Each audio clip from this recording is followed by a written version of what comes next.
The Battle of Havana was a naval engagement that took place between the British Caribbean Squadron and a Spanish squadron based near Havana during the War of Jenkins' Ear. The battle occurred on the morning of the 12th and ended on 14 October 1748. The belligerents consisted of two squadrons under the command of Admiral Don Andrés Reggio of the Spanish Navy and Admiral Sir Charles Henry Knowles of the Royal Navy, respectively. The British succeeded in driving the Spanish back to their harbour after capturing the Conquistador and ran the Vice Admiral's ship Africa on shore, where she was blown up by her own crew after being totally dismasted and made helpless. Although the advantage had clearly been with Knowles, he failed to use this to deliver a decisive blow. The battle was the last major action in the War of Jenkins' Ear, which had merged with the larger War of the Austrian Succession. Background: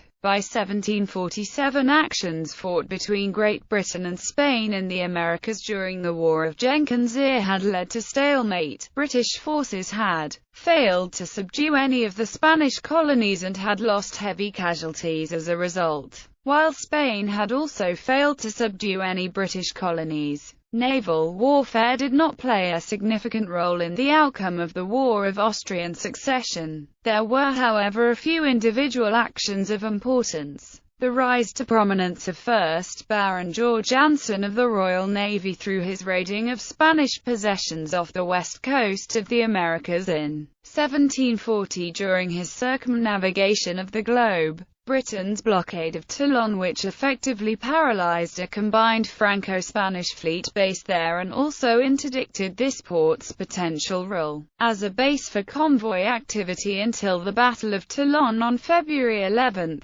1744. This battle resulted in the retirement of the blockading fleet by its commander. A planned French invasion of England was stopped by severe weather and the Royal Navy in March and April of the same year, but after this naval operations were tied mainly with privateers. In April 1747, Admiral Sir Charles Henry Knowles had become commander-in-chief on the Jamaica station but had failed to subdue Santiago de Cuba. The following year, after having his ships had refitted at Port Royal, Knowles sailed on a cruise in search of Spanish treasure convoys, hoping to intercept the Spanish treasure fleet off Cuba before news came of a final peace between Spain and Britain. By this time news of the peace between France and Britain had arrived, but no news had been received as of the latter's peace with Spain, so Knowles sailed on. On the 30th of September he fell in with HMS Lennox, under Captain Charles Holmes, who reported that he had encountered a Spanish fleet some days earlier. Admiral Don Andrés Reggio, commanding the Havana squadron, left Havana on October 2 with the intention of protecting Spain's shipping lanes from raids by British forces. His undermanned crews, supplemented by a regiment of troops and several hundred conscripts on board. The wind was easterly and varied in intensity throughout the day, but diminished significantly around midday and picked up again in early afternoon.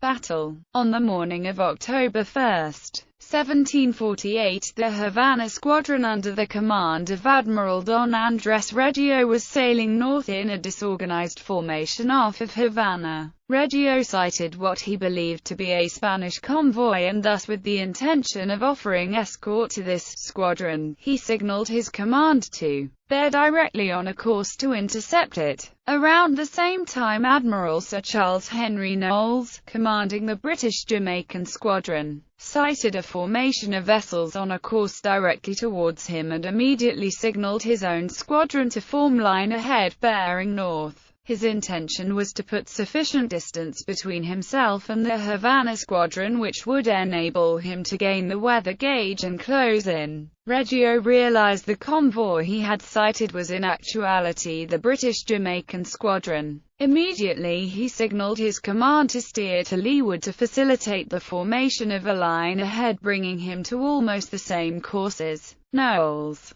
The result of this, however, meant that he had lost the weather gauge, whilst Knowles, on the other hand, was in a favorable position to obtain it. Knowles gave the signal for the ships in his line to lead large, with the Spanish on a more convergent course. With the afternoon change in the wind, the two leading ships, Canterbury and HMS Warwick in Knowles' line, drifted within long range of Reggio's centre, which then opened fire on them. Knowles had issued standing orders to his entire command to hold their fire, but despite this, the lead ships returned the fire of the Spanish. Due to the slowness of Warwick's progress, Knowles ordered HMS Canterbury to pass her at 3 p.m. However, it was not until 4 p.m. that the Knowles flagship HMS Cornwall and HMS Lennox entered the engagement.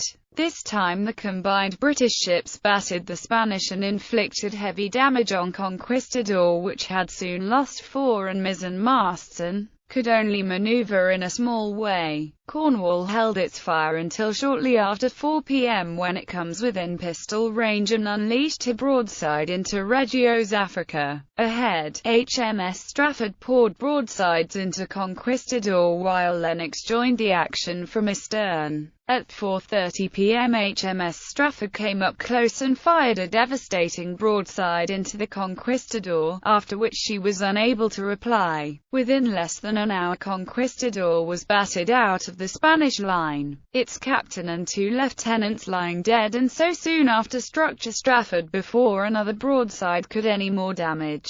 Strafford had failed, however, to send any boats to take possession of her, and Reggio recognized this fact and forced Conquistador to rehoist her colours by firing on her from his flagship Africa. HMS Cornwall came up in support with an angry Knowles along with Canterbury. Finally, Conquistador again struck her colours to Cornwall. Canterbury's captain, however, later claimed that Conquistador had struck to her subsequent to her entrance into the battle. HMS Warwick finally appeared ready to overtake the Spanish by 5:30 p.m. and with this every Spanish ship attempted to save themselves.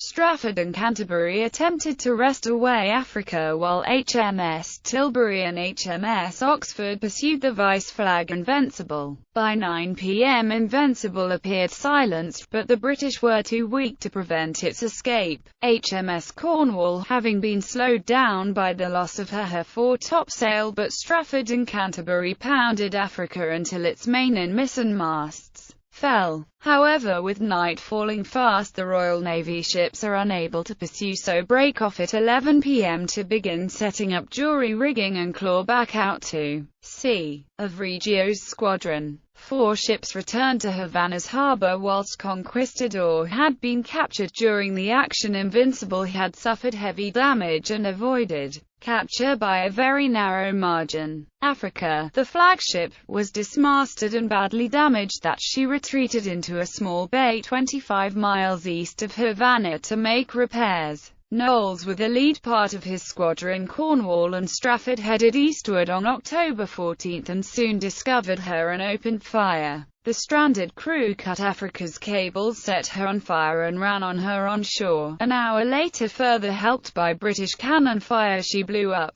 Aftermath. Knowles then reunited with the rest of his ships, but before any action could be planned, a Spanish sloop was intercepted where news was received of the Treaty of Aix-la-Chapelle and that the war in Europe was over. Knowles dropped the Spanish prisoners on Cuba and set sail towards Jamaica with his lone prize. The Battle of Havana demonstrated the importance of tactical cohesion within a unit. Due to a lack of such cohesion, Knowles' squadron was not able to come to a close engagement quickly enough. If Reggio had so desired, he could have easily evaded the British squadron by retiring to the west. The British squadron also fired on the Spanish too soon at too great a range. Casualties aboard the 4 surviving Spanish ships were more than 150 dead and a like number seriously wounded. Both commanders, Knowles and Reggio, were reprimanded by their respective commands for their conduct during the engagement. In Knowles' case, for not bringing his full fleet to bear and achieving a total rout. Knowles' vilification of the captains under his command, excepting David Brodie of the Strafford and Edward Clark of the Canterbury, after this action resulted in their petitioning the Admiralty for his court-martial. He had managed to force and win the battle and was only reprimanded as a result of the proceedings. Although Knowles was to suffer a mixed reputation as a result of the battle, he eventually attained the rank of admiral in 1758. Rieger was court-martialed by Spanish naval authorities on 30 separate counts dealing with virtually every aspect of the battle and in particular, with the destruction of his flagship Africa. Ships involved